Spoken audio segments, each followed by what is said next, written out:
Hello and welcome to yet another episode of 177 Nations of Tasmania. Now my guest for this episode is Amar, who was born in Egypt, but went to school mainly in Saudi Arabia, while still maintaining regular family visits to his home country. He's lived also for extended periods in Malaysia and other parts of Australia, but believes he's finally found his true home in Tasmania. And that's an interesting story in itself. And we had a wide-ranging conversation about religion, culture, food, family, and being a global citizen while still remaining connected with your cultural roots. And I'm sorry, but we didn't once mention the pyramids. I hope you'll find this conversation as fascinating and as enjoyable as I did.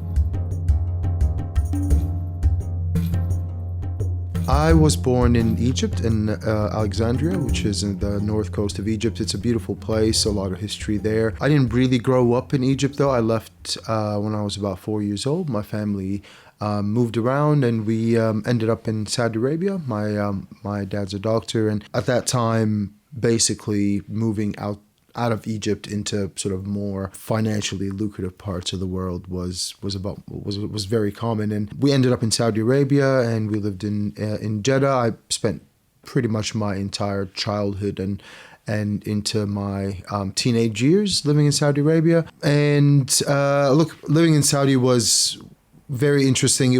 We had different lives, as expats and as, sort of international citizens of Saudi Arabia.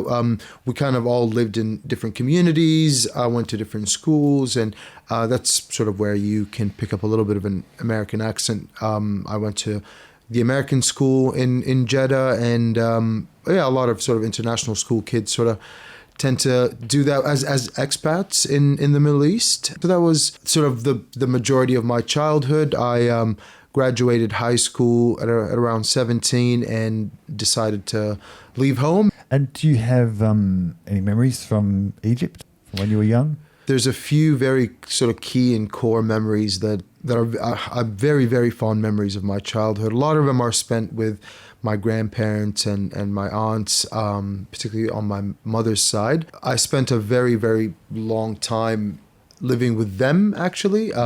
When I think I was probably 4 or 5 years old, my mom went back to university, and there was a lot of time where my dad was at work and my mom was in school. So I spent a lot of my time with my grandparents and my aunts. And a lot of my sort of very fond core memories of Egypt is just the humility and the culture of, I guess, hospitality and generosity, and beautiful things like going to the zoo with my grandma and going to the movies and so on and so forth. So and when we moved to Saudi, we started visiting Egypt sort of more during the summer holidays, and then that's a whole sort of different part of my childhood, where I remember a lot of the times we would all go to the north coast of Alexandria, which is sort of the big beachy, resorty type place, and we spend a lot of time there with the extended family, and there's nothing more beautiful than summertime in Egypt, I think. So did you feel like there was a big difference from being when you were living in Saudi Arabia and then coming to Egypt? Was there a different feeling?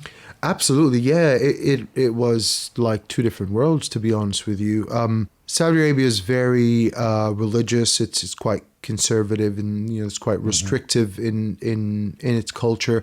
Particularly when I lived there, it's certainly changed a lot now, and it's a lot more, just I guess a lot more free, if that's the right word. Egypt it just felt like this absolute cultural melting pot of things and people and food and music, and it's just a very, very unique place, particularly in comparison to the rest of the Middle East.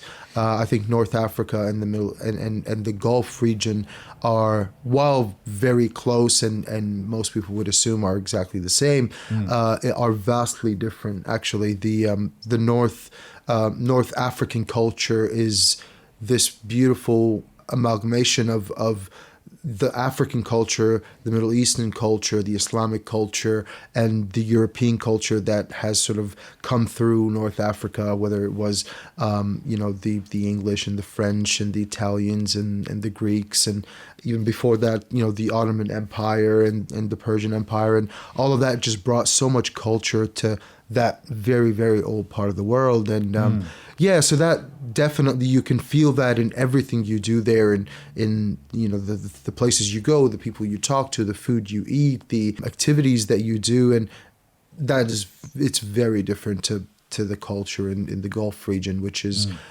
fairly focused on sort of the Islamic heritage. School was very interesting because, again, like I said, growing up as an expat in Saudi Arabia, you spent a lot of time, or most of the time you spent, obviously, whether it's at home in different sort of gated residential communities and international schools. And usually international schools were a mix of all different kinds of nationalities, a lot of Middle Eastern nationalities as well. So a lot of my friends were, Lebanese, Syrian, Jordanian, Palestinian, Iraqi. And, we also had a lot of people from the Gulf as well, people from Bahrain and Oman and Yemen and so on and so forth. So the international schools really just felt like a melting pot of cultures, and it was a beautiful thing to be a part of. And I guess the unifying factor there was we were all technically sort of foreigners, so we all felt like we're in the same boat. The school, was it like an American school, or was it sort of adjusted to accommodate Arabic culture, I suppose? Really good question. I went to multiple schools in Jeddah, and there was a few of them that were very much, I guess, adjusted to suit the Middle Eastern culture and the Arabic culture. But for my, I guess, last 6 years of schooling, middle school and high school, I went to the American International School, which was run or sort of managed by the American Embassy of Saudi Arabia. And that was a very different experience. That was basically an American high school or American school lifted and put in Saudi Arabia. It was a surreal experience to, be a part of a school that you would see, only in the movies and on TV. But ultimately, we had the same exact experience that American kids had in high school, well, to a certain extent, of course. But, we had hallways full of lockers, and we had our varsity teams, and we had our extracurricular activities, your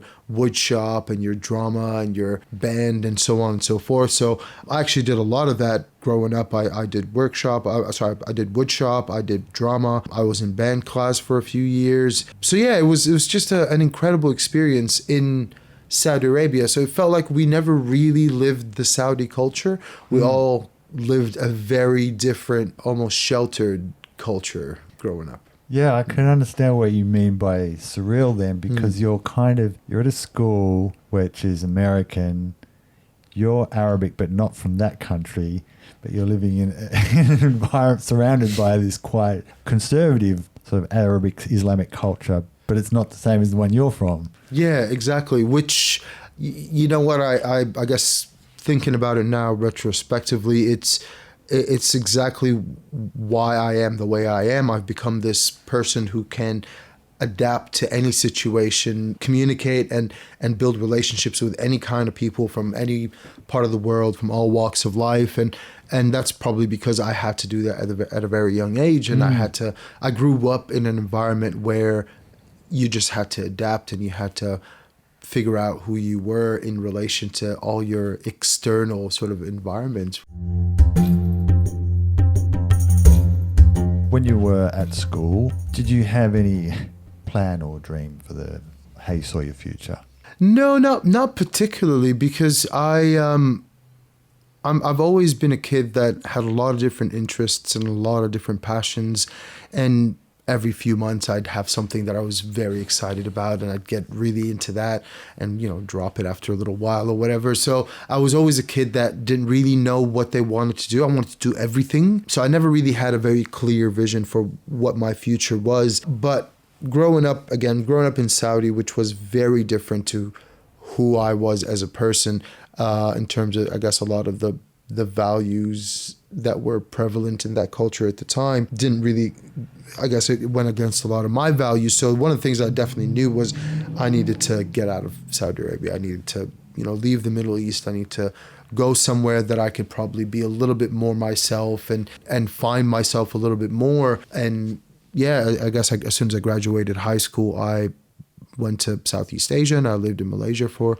almost a decade. And that was a beautiful transition to exactly what I needed. It wasn't too far from home in terms of the culture. You know, Malaysia is still an Islamic country, but it's very much a multicultural hub of, I guess, everything, just arts, music, culture, food, people, everything. So it was the perfect place for me to really understand who I was and what I wanted to do. What do you think was the biggest influence on, or how did you get those values? Was it through family? Was it through your education? What do you think? It was probably a combination of things. Certainly my family were considerably progressive, particularly in comparison to, you know, I guess the culture in Saudi Arabia at the time. And a lot of the things around gender equality, around, you know, religious freedoms and stuff like that, I felt I definitely got that from my family to begin with. And then through education, through schooling, through meeting different people from different cultures and, you know, understanding how other people thought of certain things, really that's when I started to realize that, wait, no, I'm surrounded by a culture that isn't necessarily reflecting my personal values. That again, it was absolutely a combination of both nature and nurture. What do you feel you have got from that Western or American side of your education, and what do you think you've got from your Arabic Egyptian side? That's a really, really good question, and one that I think I'll enjoy answering. But I think growing up, my sort of Arabic and Egyptian culture and the Islamic culture as well, I think what the things that I find most value in are the sense of hospitality and generosity, accommodation, you know, being extra, you know, loving and extra caring and being able to listen and empathize as much as possible. I think a lot of that sort of emotional intelligence that I feel I have now really does come from that upbringing of thinking of other people, thinking of your community, thinking of your family, thinking of your friends, and really just not being community minded rather than individualistic, which I find that to be the more prevalent notion or ideology in Western cultures, individualism and focusing on oneself and you know, I guess trying to attain inner peace through that. But again, because I kind of grew up in the community focused mindset, I find a lot of value in that, and I find a lot of energy that I can extract from that part of myself. And from a Western perspective, I guess my Western ideology and I guess the way of thinking is it's about tolerance, it's about acceptance, it's about being open-minded, curious, adventurous, risk-taking, all the, I guess, the more sort of powerful emotions and powerful drivers that I have, I feel come from my more westernized sort of ideology or way of life. And I think having both of those hand in hand is exactly what I need to, you know, get to where I need to go, because a lot of what I do relies on me being very emotionally intelligent, but also being able to not overthink things too much and get too bogged down in the, I guess, the sort of the rationalization of things and actually just think more boldly and bravely. I guess the story or the common rhetoric is that Western civilizations and Western countries and Western democracies are rooted in freedom of expression, freedom of choice, and freedom of religion, and freedom of whatever. However, as soon as people try and say, well, no, but that's just how I want to do things I want to do things my way for me. Yeah. People go, well, no, that's not how we do it here. So that's something, you're wrong there. And it goes, well, but that goes against everything that you've been trying to say around freedom and about acceptance and tolerance, you know, being able to accept people for who they are and what they want to do, as long as no one's harming anyone else. Yeah. Do your own thing, believe whatever you want to believe, practice whatever you want to practice.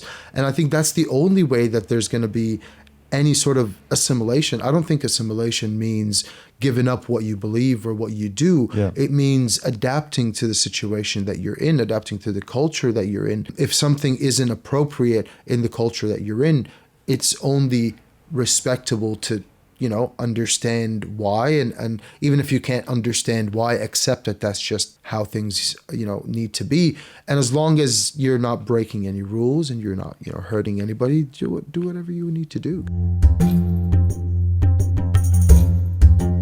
Look, I knew that I just wanted to be in a place where I can be myself. And that's ultimately what drove me to keep looking, because I left Saudi and I moved to Malaysia, and I was there for a long time, and I loved it, and I had a great time, and it was probably some of the best time of my life, but I still didn't really feel home. I just couldn't really feel like I could be myself. Again, while I absolutely loved Malaysia, it was difficult to assimilate or become part of the culture. It's a very distinct and very proud and very beautiful culture, but the only real similarity there was the religion. Outside of that, it's a very different culture, and I felt that it wasn't easy to become part of it. So eventually, after 9 years or so that I was living there, I realized that I still needed to look, because it wasn't home just yet. Once I graduated high school, I knew that I needed to get out, and I looked at a lot of different places, and at the time, Malaysia seemed to be the quickest and easiest option. Okay. I knew that I ultimately wanted to get to either sort of America or Canada initially to sort of really become more in tune with this culture that I grew up with, and the American schools that I went to. And it was a bit more difficult. It was a bit more expensive. It wasn't, easy finding the right, I guess, sort of course or degree for me at the time. And it seemed like it was going to take a long time for that to come to fruition. And I honestly just didn't want to wait any longer. And I was happy to just go to the next best thing. And at the time, I had a friend who studied in Malaysia, and he recommended Malaysia as a place to do my higher education, but he also recommends it as a place to really sort of explore who you are as a person and meet a lot of different people from all over the world. And really, that's what I gravitated towards, was the experience rather than, the education itself. I knew the education was going to be good wherever I went, but ultimately it's the experience of, just expanding my horizons. So I went there to do my bachelor's, and initially I didn't know what I wanted to study. Initially, I thought I wanted to get into like software engineering or computer engineering, and then I realized that particular field wasn't really what was attracting me to it. It was more the tech, I guess, side of things and the creativity. So I started looking into what I actually wanted to study, and ultimately I ended up in communications. And I absolutely loved it. I did a film and television bachelor's with a minor in advertising, and that was so much fun, and it was a beautiful creative outlet for me. And it certainly took me to a lot of different places and met a lot of different people.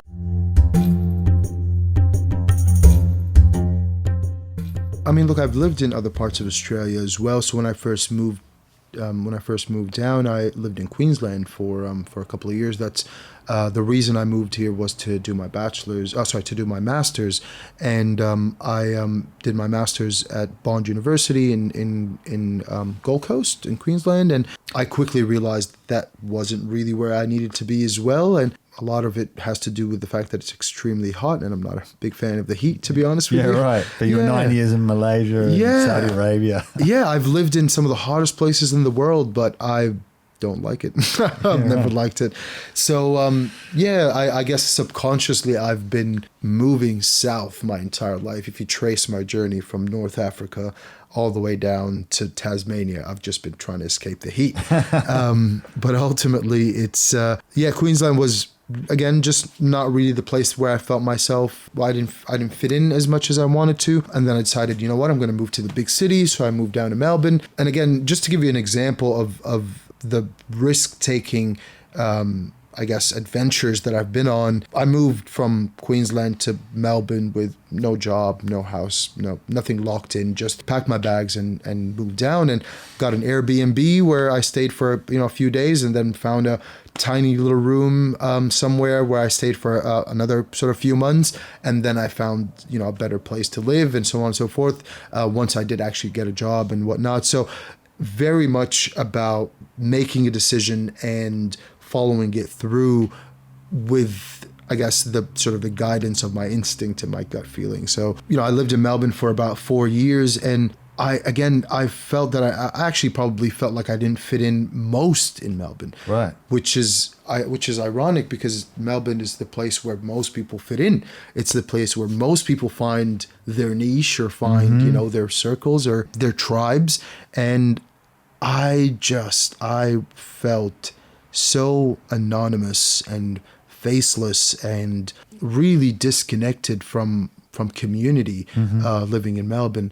And it's actually probably the biggest realization I've had moving to Tasmania is the reason I love it here, the reason I moved here, the reason I gravitated to this place was the small sort of community feel that you get even in the big city.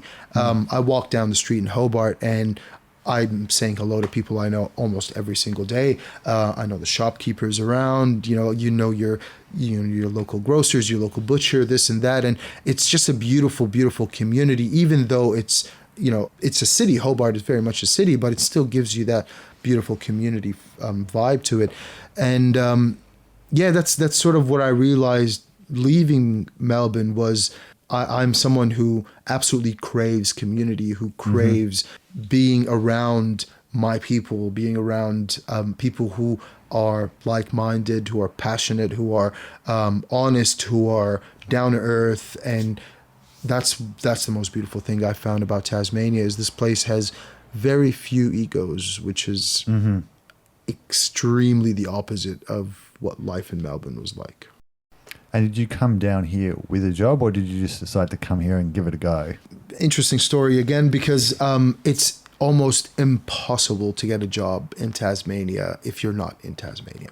It's very, very, very difficult unless, it's a very niche and specialized job that there's very few people in Tassie that can take or sort of are good candidates for it. I knew that I wanted to move down. I was extremely unhappy at my previous job and I knew that I needed to leave. So I started pursuing something down here. And it was probably a good 3-4 months of trying to get a job down here, applying for things online, sending people emails, phone calls, so on and so forth, with very, very little sort of outcome out of it.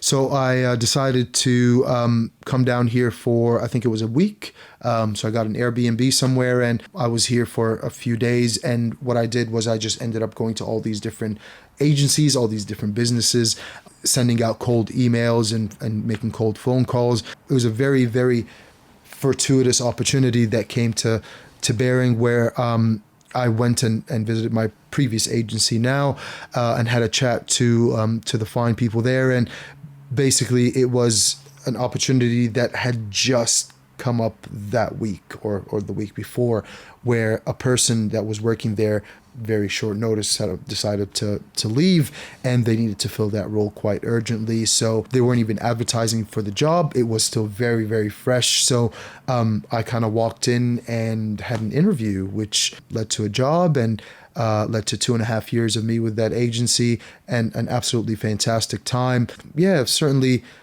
paved the path for me here. And I'm, again, forever grateful to the people that sort of helped fuel all of this. And yeah, my adventures here in Tassie, it's all very fortuitous, really. Interesting what you say about your job search here, because you make a good point that it is hard to find work here, especially if you're through a formal process. And I think a lot of people who come here don't realise that, and you can tell me if this is your experience, that you don't usually get a job. It's very, very hard to get a job here through formal processes because that's not the way that a lot of businesses work here. It's through informal connections and like what you did, just getting out there. Does that sort of reflect your experience? Yeah, absolutely, absolutely. I think it's interesting, but it's not just job interviews. It's almost everything in Tasmania. Has to be done through relationships. And I use the word relationships versus connections because connections seem very transactional. Yep. It's, I'll do this for you, you do this for me.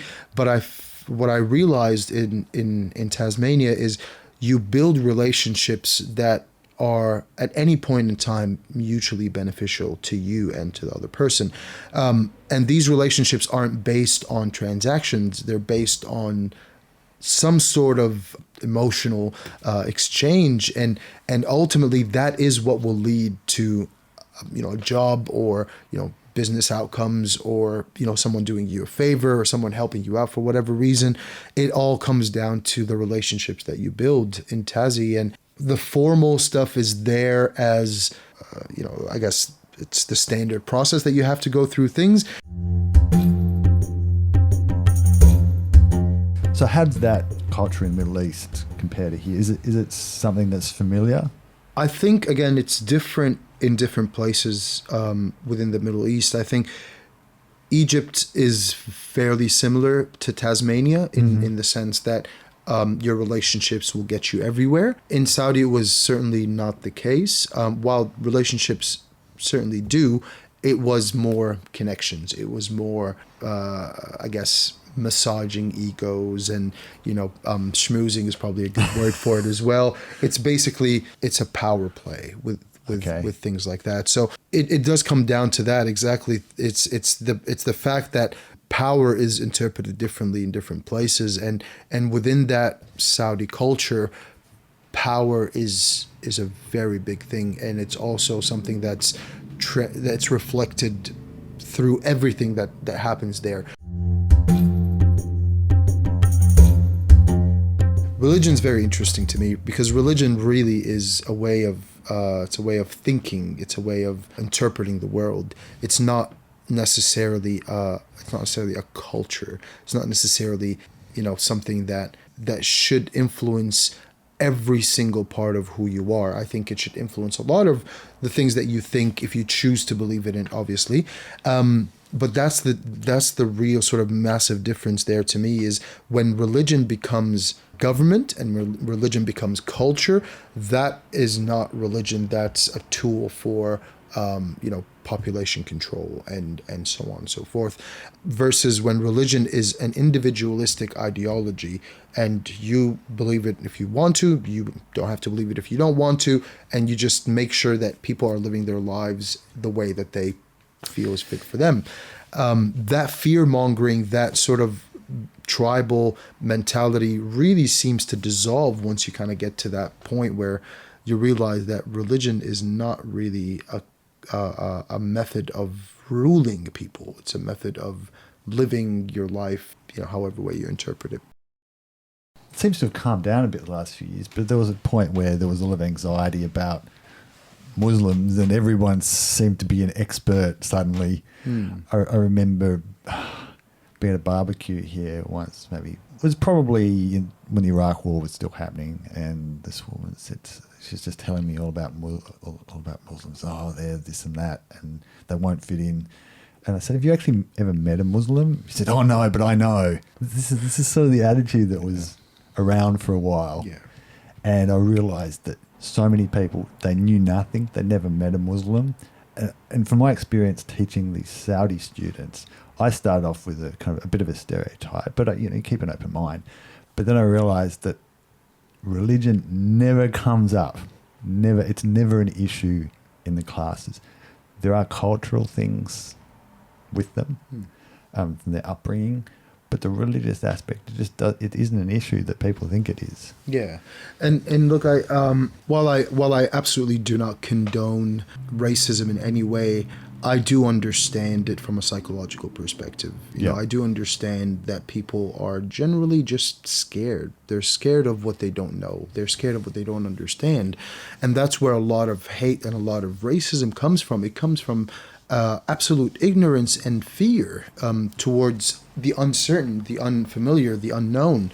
And that's ultimately what it is that for a very long time, people didn't really know who Muslims were, what Islam was, or they kind of had a very stereotypical Arabian Night sort of, perception of what happened in that part of the world. And, they, had images of flying carpets and, whatever it was at the time. It was just a mysterious place that not a lot of people associated with anything negative, really. But then really it was after 9/11 and the beginning of that sort of war on terror that the perception of Islam became absolutely sort of misinterpreted around the world, and a lot of it comes from extremist groups. But extremist groups exist within every facet of life. There's always extremists about everything.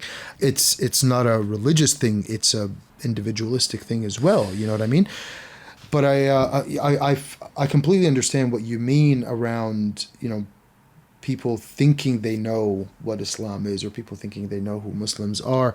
But unfortunately, like, every other disenfranchised group around the world, it's a misunderstanding caused by political agendas and caused by, the perpetuation of images within the media that teach people incorrect things. Yeah. What have you found maybe the most challenging thing in settling in Tasmania? So the most challenging thing I'd say was getting here. Getting here physically, getting here with a job, getting here with, community and building friendships and building relationships and so on and so forth.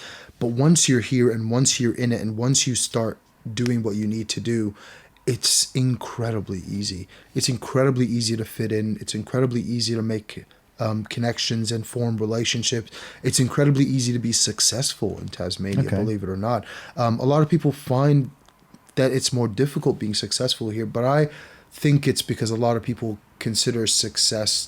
look at success differently, basically. To add a little bit to my story as well, so I moved here and I got a job with an agency, and I was with them for 2.5 years. And last month I decided to basically resign from my role and get into business for myself and pursue my passion. And my passion at the moment is cooking, and particularly I'm about to start my business doing American sandwiches. Right. So I'll be sort of at different markets and whatnot, selling my food. But ultimately, I do want to get to a point where I am cooking Egyptian food, because it does not exist in Tasmania. There are no Egyptian restaurants or eateries of any kind here in Tassie. So it's certainly an opportunity, but also, again, that's an example of how you can be successful very easily here. I would have never, ever considered leaving a full-time role and taking a massive risk like going into business for myself if I lived in Melbourne, as an example. Right. I wouldn't have been able to do it. Life is too expensive. It's too chaotic. It's too unpredictable. I don't understand the market there. It's too volatile. It's too competitive. Right. Versus here in Tassie, I feel, again, it's all about building relationships and building credibility. So you can do anything you set your mind to as long as you're doing it honestly and you're doing it with the sole purpose of just doing a good job. One thing that we probably didn't touch on as well is that any culture in the world, I personally believe, revolves around food in one way or another. I think food is the one thing that unifies all people everywhere in the world. Is we all need to eat. We all love to eat. So food plays a big part of that, that sort of cultural anchor that we feel in terms of the connectedness to our past. But that's a really good example about the Middle Eastern bakeries. I remember when it opened up. I remember the first time I walked in there, and it felt like the most beautiful thing because I could smell all the different spices, and it smelled like home. And obviously I was looking through the display stand, and I was like, oh, I know everything here. It's just so good. And I can't believe that it took so long for someone to open up a Middle Eastern bakery here, but they do great. there's people there all the time. And, and I've introduced so many people to that place because they just do a good job. You know, they're humble, they're down to earth. It feels like it's a perfect fit for Tasmania. So yeah, I think Middle Eastern food has a lot of love in it, a lot of heart in it as well. So, you know, when you describe food as being hearty or being comfort food, I always think of Middle Eastern food. It's just so considered, I think, and there's a lot of history in there as well.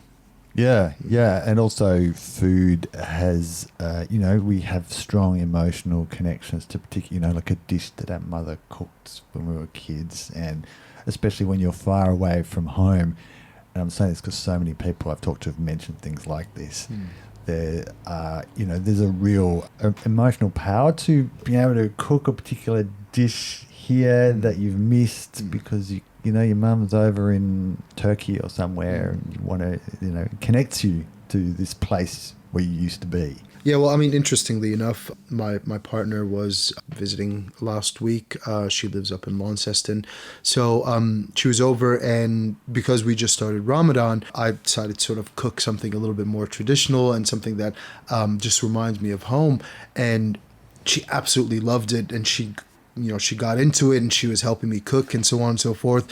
But ultimately what I realized that whole experience offered was a deeper connection to my partner as well, because she got to hear about, the stories that I had that took me back to this time where this dish was present, and the connection that I had, to the family and to the food that we cooked together. And now that I'm bringing that into this relationship with my partner, and it actually bonded us a little bit closer. We felt a little bit more connected just because we sat there cooking this dish together and eating it together and talking about it and talking about the history and the connection that I have to it. So I think food is, again, something that can really help people understand each other a little bit better.